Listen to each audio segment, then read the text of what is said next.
మత్స్యకారుల సంక్షేమానికి తమ ప్రభుత్వం కట్టుబడి ఉందని రాష్ట్ర సాంఘిక సంక్షేమ శాఖ మంత్రి డోల శ్రీబాల వీరాంజనేయ స్వామి వెల్లడించారు.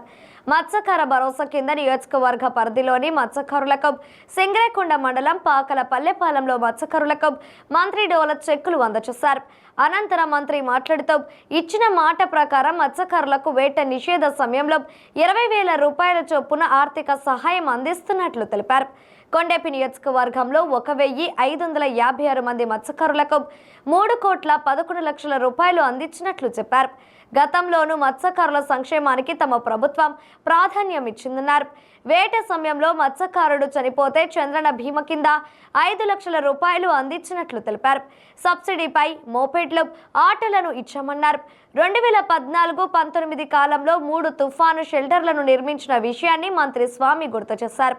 జిల్లా కలెక్టర్ తమ్మి మన్సరియా మాట్లాడుతూ పాకలను పర్యాటకంగా అభివృద్ధి చేసేలా ప్రత్యేక ప్రణాళిక రూపొందించినట్లు చెప్పారు. జిల్లాలో 50 కిలోమీటర్ల పొడవైన తీర ప్రాంతం ఉందని, జిల్లా అభివృద్ధిలో ఇది కీలకంగా మారేలా దృష్టి సారించమన్నారు. ప్రతి ఏడాది 15% చొప్పున మత్స్యరంగం అభివృద్ధి సాధించేలా ప్రణాళిక రూపొందించామన్నారు. ఈ కార్యక్రమంలో మత్స్యశాఖ joint director Srinivasarao, Ongole RDO Lakshmi Prasanna, మండల అధికారులు పాల్గొన్నారు. చాలా సంతోషమైన రోజులు ఇవి. చరిత్రలో ఎన్నడూ లేని విధంగా ఆ కుటుంబాలకు ఎప్పుడూ కూడా తెలుగుదేశం ప్రభుత్వం, ఈరోజు ఎన్డీఏ ప్రభుత్వం అండగా ఉంది. నేను రాజకీయాల్లోకి వచ్చినప్పుడు కూడా వేట నిషేధ సమయంలో చూస్తే 31 కేజీలు బియ్యం ఇచ్చేటువంటి వాళ్ళు. ఆ పరిస్థితుల నుంచి 2014 ఎన్నికల ముందు చంద్రబాబు నాయుడు గారు వేట నిషేధ సమయంలో లీన్ పీరియడ్కి 4,000 రూపాయలు మత్స్యకార వృత్తిని ఇవ్వడం కూడా జరిగింది. అది చరిత్రలో పెద్ద మొత్తం. ఆ తర్వాత బోట్లలో ఎవరైనా సముద్రానికి వేటపోయి చనిపోతే ఎవరు కూడా వాళ్ళకి చనిపోయి మృతదేహం తిరిగి వచ్చేంత వరకు కూడా ఎటువంటి రద్దీ వచ్చేది కాదు.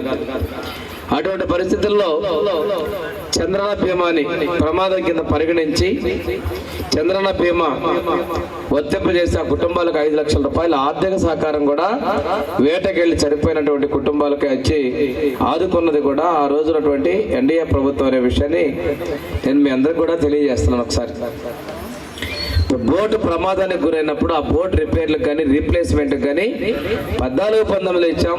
తర్వాత ప్రభుత్వంలో అవన్నీ కూడా పక్కకి వెళ్ళిపోయినాయి. అదేవిధంగా మత్స్యకారుల కుటుంబాలకి ప్రత్యేకంగా విద్య కోసం 2018లో సింగరాయకొండలో మహాత్మా జ్యోతిరావు పులే ఫిషర్మెన్ మహిళా బాలికల యొక్క రిజిస్టర్ స్కూల్ తీసుకొచ్చాం. ఓళ్లపాలెంలో స్థలం కేటాయిస్తే గత ప్రభుత్వాలు ఆ స్థలాన్ని ఇళ్ళ కన్నారు, ఇల్లు కట్టుకోలేదు. స్కూల్ మాత్రం ఇప్పుడు కూడా ఆ రోజు టంగుటూరులో తాత్కాలిక ఇంకా ఇరుగదులు నడుస్తూ ఉంది.